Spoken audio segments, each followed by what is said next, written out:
Assalamualaikum and hi, I'm Siti Kairunisa binti Husin Nigrat with number matic 284747.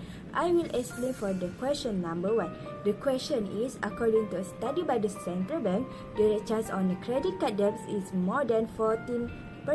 This below is the interest rate charge on sample of 10 credit cards. It's reasonable to conclude that mean rate charge is greater than 40%.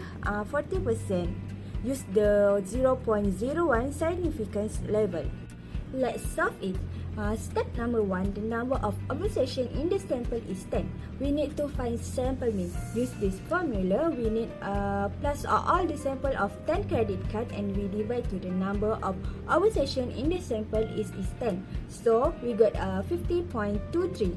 Next, we need to find the sample standard deviation. Use this formula and we got the sample standard deviation is 1.58 and the alpha is 0.01. Step number 2, we need to set up hypothesis. H2 0, the hypothesized population mean less than 40. H2 1, the hypothesized population is more than 40. So, this is a right tail test because the alternative hypothesis has a greater than size. Since this right tail test, the critical or rejection region will be in the right tail of the distribution. Hello sir and my fellow friends, I am Durga Paneerselvam here with metric number 28617. Today I am going to explain the rest of the step to solve question number 1. So next we are going to do the third step. Since we only have the sample standard deviation and not the population, we will conduct a t-test.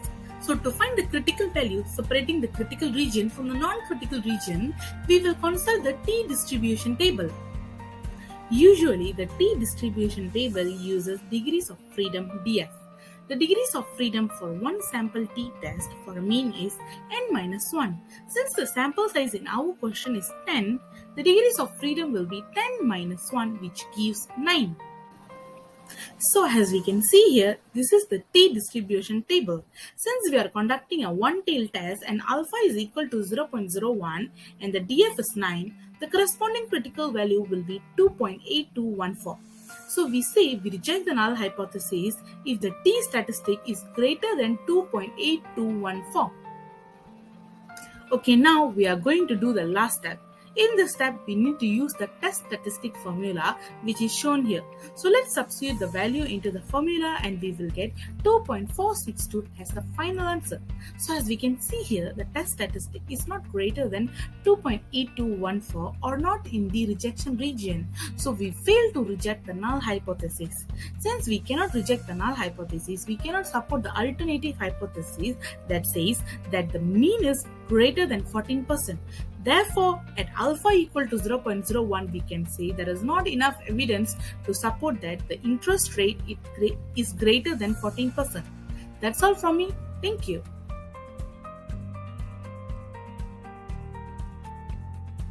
Good day to Doctor and my fellow friends. Today, Kishantini and I are going to explain on how to do question number 2. First, let's see what's the question number 2. A sample of scores on an examination given in Statistics 201R, we have given a number of sample of scores in the table given there for men and women. And the main question now is, at the significance level of 0.01, is the mean grade of the woman higher than that of the man? So let's see on how to do this question. Good day to Doctor and my fellow friends. My name is Kishantini Chandran. Today I and Kuni going to explain about question 2, how to do question 2. The first step to solve the question 2 is we have to find the mean of man test score and woman test score. So we put mu1 equals to population mean of the man score and mu2 population of the woman test score. So H0 equals to mu1 minus mu2 equals to 0 and H1 mu1 minus mu2 less than 0. This is a one-tail test to the left due to the less than sign in the alternative hypothesis. This means when it comes to computing the area under the curve, we will shading to the left of the test statistic. The second step to solve the question is we have to find the sample size of men's score and women's score. So N1 is the sample size of men's score, which is 9, and N2 is the sample size of women's score, which is 7. So the degree of freedom is the smaller of N1 minus 1 and N2 minus 1. So N1 minus 1 equals to 9 minus 1 is 8. N2 minus 1 equals to 7 minus 1 is the 6. So the difference is 6. Why we choose 6? Because we have to choose the smaller of the both sample size. The third step is we have to find the sample mean and the sample variance of men's score and women's score. So the formula of the sample mean is sum of all values in the sample divided by the number of values in the sample, which is 8. So the mean of men's score is 78, the mean of women's score is 79. And then we have to find the sample variance of men's score and women's score. The formula of the sample variance is total open bracket is the value of each observation in the sample minus the mean of the sample cross bracket square divided by n minus 1, which is n is the number of observation is in the sample minus 1. This is the formula of the sample variance. So the sample variance of men's score is 90. The sample variance of women's score is 47.33.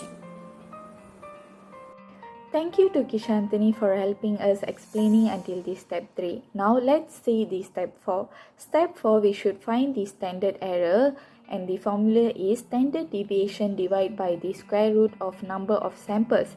In this case, our standard deviation is equals to the sample variance, that is V. Kishanthini has helped us on finding the sample variance in the previous slide, that our V1 will be 90 and our V2 will be 47.33 and our number of samples will be 9 and 7. So our standard error will be 4.094. Next, we should compute the test statistic, and the statistic formula is sample mean minus with population mean divided by the standard error. So we will get the test statistic as negative 0.2443. Next, step 5. In the step 5, we will be finding the p-value. To find the p-value, we will be using the df of 6 because, as Kishanthini said previously, we will be using the smallest value of df to find the p-value. So to find the p-value, we will be using the t-distribution calculator.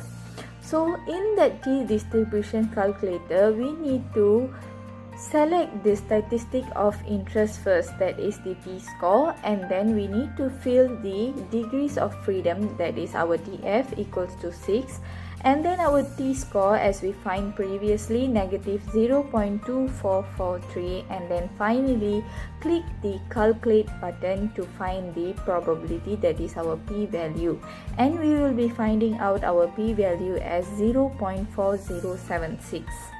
Next, the final step, that is step 6. We can draw the graph now, and the graph will be as in the slide. The right endpoint of the shaded region is t equals to negative 0.2443, which is the test statistic, and the area of the shaded region is equal to 0.4076, that is equal to our p-value. The values are approximate in this graph.